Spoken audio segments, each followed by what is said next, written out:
Yep, that's me. You're probably wondering how I ended up in this situation. Hey everyone, welcome back to part 3 of the corosheet Edge540 build series. If it's your first time watching Nautics, then I would strongly recommend subscribing to the channel to not miss out on any exciting videos. In the previous episode, we finished installing the tail. In this episode, we are going to make it fully functional by installing the servos. So first, we are going to take the push rod wire and make a Z-bend, mark it, and cut it to length.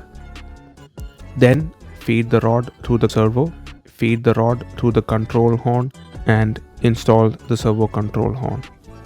Now let's test it, and it's all good. We are gonna repeat the same steps for the rudder control surface as well.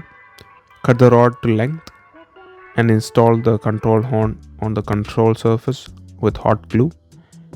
Time for a power test. The servo and control surface looks good. We are getting full range of motion.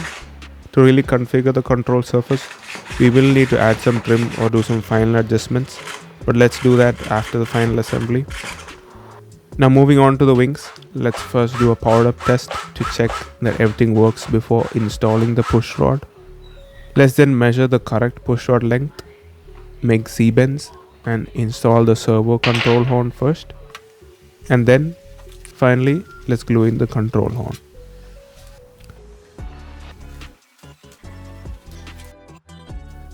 So now let's do a power up and deflection test of the aileron control surface. Powering up and moving the sticks left and right. Looks like I made an ornithopter instead of a plane. The ailerons are flapping at crazy speeds, which is not normal. It doesn't stop unless I give input. Even if I give sluggish inputs, it still overreacts, which is not ideal. To give you guys an idea of how bad the oscillators are, here are some different angles. Even with gradual inputs, it has crazy vibrations, so bad that the electronics are moving across the wing. I believe this is happening because there is a little mechanical play in the servo around dead center, and so the servo overreacts to the deviation in position, and the oscillation originates from that. Even if I just shake the wing, it oscillates like crazy. Since this is an inherent servo issue, the only way to solve this issue is to replace the servo with a new set. So to replace the servo, we first have to remove the faulty one by wiggling it out of its slot. After that, we're going to get rid of some material for a better fit and then install the servo. Before we screw on the servo horn, we need to center the servo by powering it on. After centering the servo, we are going to insert the servo horn and screw it into place. Testing it, we can see that the servo jitter is now gone and the servo is smooth. We are going to replace the servo on the other side as well and do a full test to ensure the direction of aileron travel is correct as well. Now we can see that both ailerons are fine. There's no jitter, no crazy flapping, so the problem is basically solved. Since the servo is now fixed, let's now install the winglets. I had already pre-cut the winglets and covered the edges with colored tape, and this is what it looks like after gluing it on the wing. Up next, let's make some wheels for the landing gear. My friend 3D printed me some wheel hubs. Let's first remove the stringing and prep the 3D hub. I used a block of XLPE foam for the tires by sanding them into a cylindrical shape. Let's quickly test the tail wheel. This wheel also helps with easy steering while taxiing on the ground. The wheel works well, not perfectly round, but does the job. Shock absorbing is not the best, but it's fine. To finish off the landing gear assembly, let's make a fairing for the landing gear strut out of balsa wood. Let's start by making the design and cutting the required piece. After that, we cut them into two and cut out the required cavities and chamfer the edges. So the fairing sits on the landing gear strut like this. To make it look better, I covered it with silver duct tape.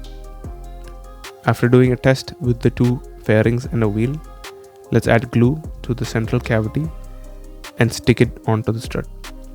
And this is what it looks like after gluing on one fairing.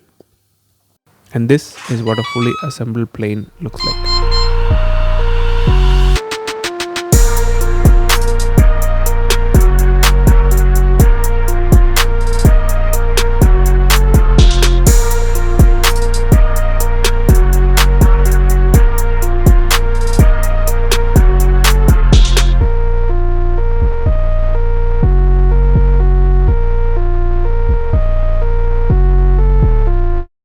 Let's look also under the hatch.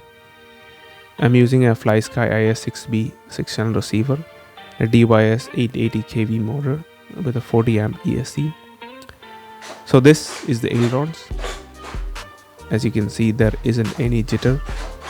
Next, the elevator, and finally the rudder with the steerable tail wheel. Oops. Nothing to see here.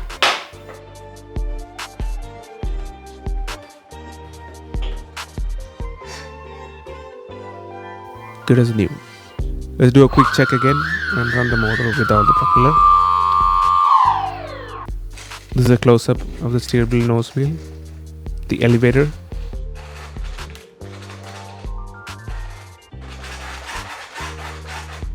and the motor.